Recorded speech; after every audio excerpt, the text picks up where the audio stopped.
আচ্ছা, আজকে আমি তোমাদের এর পরের ভিডিওতে যেগুলো আলোচনা করব, যেগুলো আমি প্রিপারেশন নিয়েছিলাম, তোমরা চাইছো সেই খাতাটা দেখে কোশ্চেন অ্যান্সার জানতে, সেই খাতাটা থেকে তোমাদের পরের ভিডিও দিচ্ছি।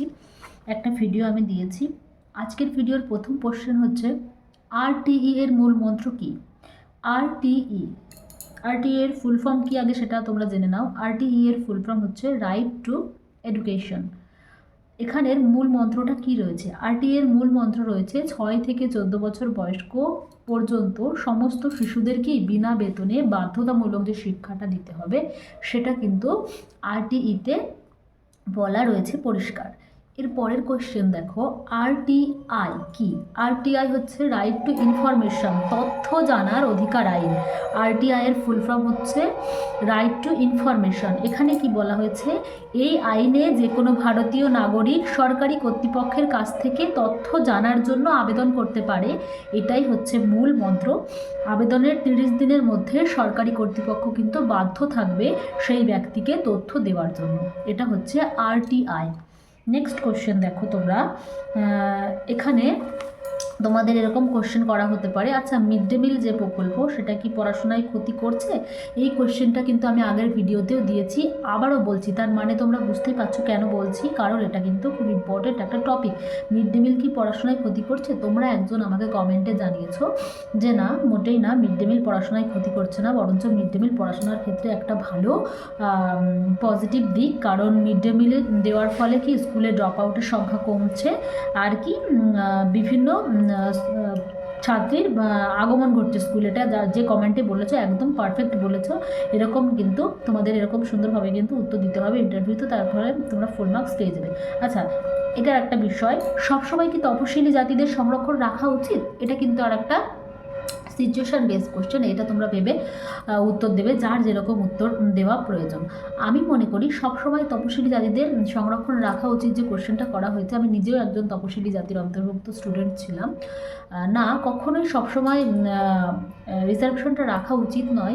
একটা লেভেলের পরে সেখানে কিন্তু সেটা তুলে দেওয়া দরকার। যেমন আমি বলছি, কোনো পরিবার, শিক্ষিত পরিবার, সেখানে সবাই চাকরি তপশিলি জাতির অন্তর্ভুক্ত হওয়ার ফলে তপশিলি জাতির কাস্টে চাকরিটা পেয়েছে। এর ফলে কি হয়, তাদের পরিবার উন্নতি এবং অবশ্যই তারা প্রোগ্রেস হয়েছে, পিছিয়ে তারা আর নেই।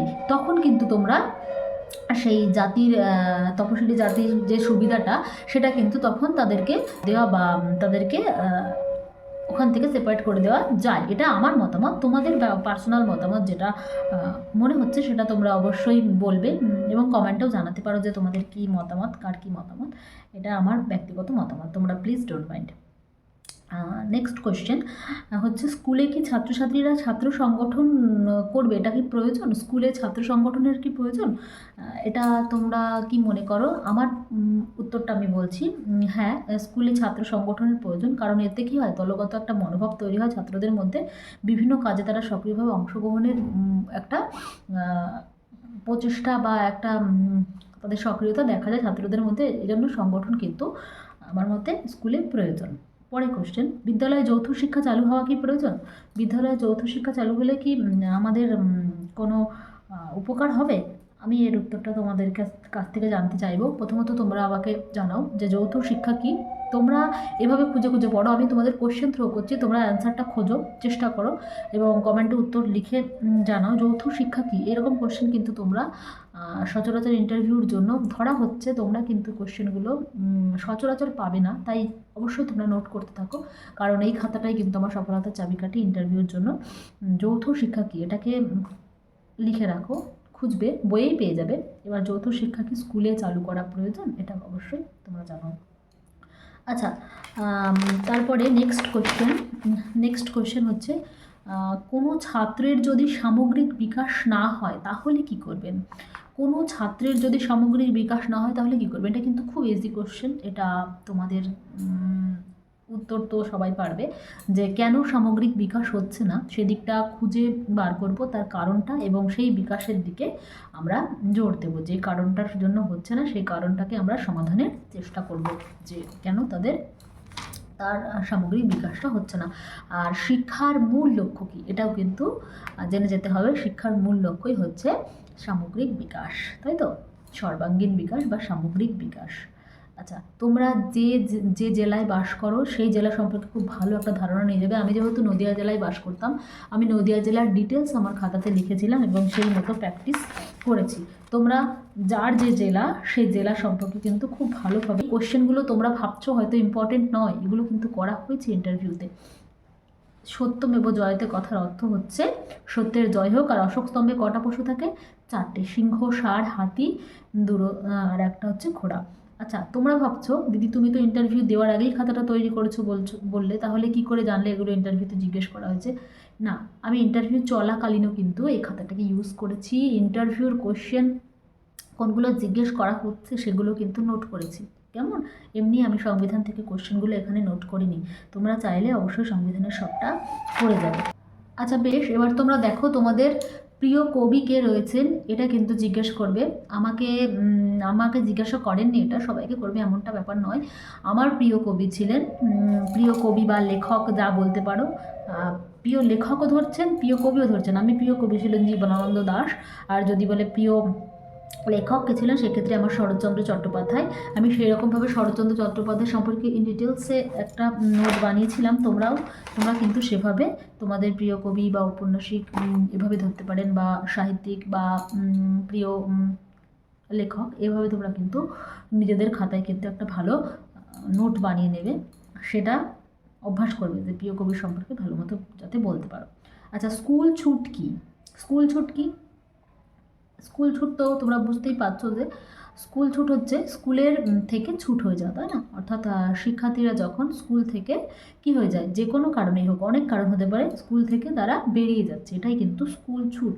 স্কুল ছুট কেন হচ্ছে এটা কিন্তু কোশ্চেন হবে। স্কুল ছুট কি এটা কোশ্চেন হতেও পারে, আবার এটাও হতে পারে যে স্কুল ছুট কেন হচ্ছে, এই কারণগুলো তোমরা খুঁজে রাখবে যে তার মধ্যে স্কুল ছুট হওয়ার কারণ কি। আচ্ছা, শিক্ষাকে যুগ্ম তালিকাভুক্ত করা হয়েছে, এটা তোমরা সবাই জানো। কত সালে করা হয়েছে এটা তোমরা লিখে নাও। শিক্ষাকে যুগ্ম তালিকাভুক্ত করা হয়েছে 1976 সালে 42তম সংবিধান সংশোধনীর মাধ্যমে। সংবিধান সংশোধনী তো কত নম্বর সংবিধান সংশোধনীতে স্কুল শিক্ষাকে যুগ্ম তালিকাভুক্ত করা হয়েছে? এটা হচ্ছে 42তম সংবিধান সংশোধনের মাধ্যমে। আচ্ছা, NCF 2005 স্টার মার্কস দিয়ে লিখে রাখো, vital very very important topic তোমাদের ইন্টারভিউর জন্য। NCF 2005 থেকে যাবতীয় কোশ্চেন যা আছে সমস্তটা দেখে যেতে হবে। NCF 2005-এর মূল কথা কী ছিল? আমার কোশ্চেনটা হচ্ছে NCF 2005-এর মূল কথা কী? NCF 2005-এর মূল কথা হচ্ছে শিক্ষার্থীদের ভারমুক্ত শিক্ষা ব্যবস্থা চালু করা, ঠিক আছে? NCF 2005-এর এটাই মূল কথা। নেক্সট কোশ্চেন, খুব ভালো একটা কোশ্চেন, দুজন শিশু সাহিত্যিকের নাম। শিশু সাহিত্যিক নাম যদি জিজ্ঞাসা করা হয় সেক্ষেত্রে তোমরা, আমি বলে দিচ্ছি, বলতে পারো যে অবভিয়াসলি সুকুমার রায়, তিনি তো আছেন। এছাড়া উপেন্দ্রকিশোর রায়চৌধুরী শিশু সাহিত্যিক, এছাড়াও রয়েছেন লীলা মজুমদার, সুখলতা রাও, এগুলো কিন্তু শিশু সাহিত্যিক। তাদের লেখা কিছু কিছু জেনে যাবে তারা কী কী লিখেছেন, এবং পারলে সুকুমার রায়ের দু একটা কবিতা কিন্তু তোমরা জেনে যেতে পারো, যেহেতু সুকুমার রায় একটা বিশাল অংশ জুড়ে রয়েছে বাচ্চাদের। খুব ভাইটাল কোশ্চেন যেটা ধরছে সেটা হচ্ছে পাশফেল কোথা কি থাকা দরকার?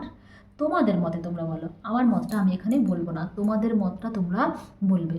আর সবসময় এটা মাথায় রাখবে, এটা একটা ভালো জিনিস যে তোমরা কখনোই কিন্তু হ্যাঁ পাশফেল থাকা প্রয়োজন, না পাশফেল থাকা প্রয়োজন না, এভাবে দৃঢ়তার সাথে উত্তর দেবে না। তোমরা কিন্তু ভালো দিক মন্দ দিক দুটো মিশিয়ে উত্তর দেবে, যার ফলে কিন্তু তোমার উত্তরটা খুব ভালো হবে এবং তোমার উপরে ইন্টারভিউয়ারের কোনো কিন্তু ব্যাড এফেক্ট পড়বে না।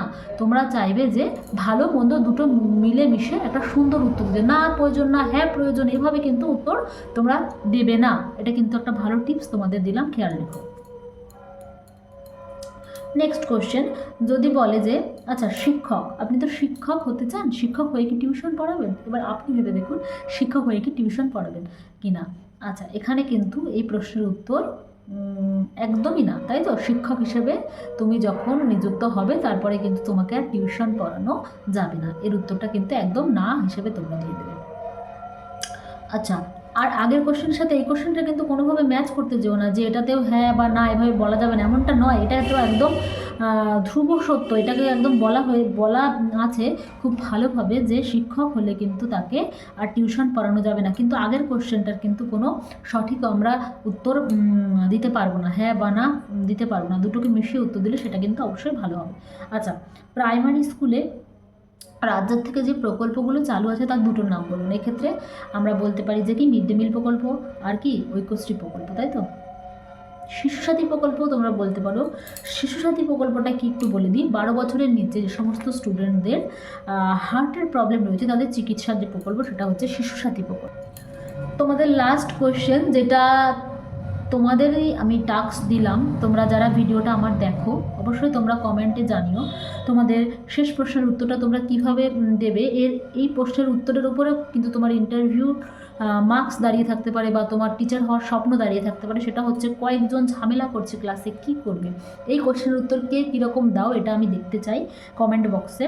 অবশ্যই তোমরা কমেন্ট করে জানাও যে কয়েকজন স্টুডেন্ট ক্লাসে ঝামেলা করছে, তোমরা তাদের কি করবে। আজকের মতো এটুকুই, তোমরা অবশ্যই ভালো করে প্রিপারেশান নাও, আর যদি প্রবলেম হয় অবশ্যই কমেন্ট বক্সে জানাও।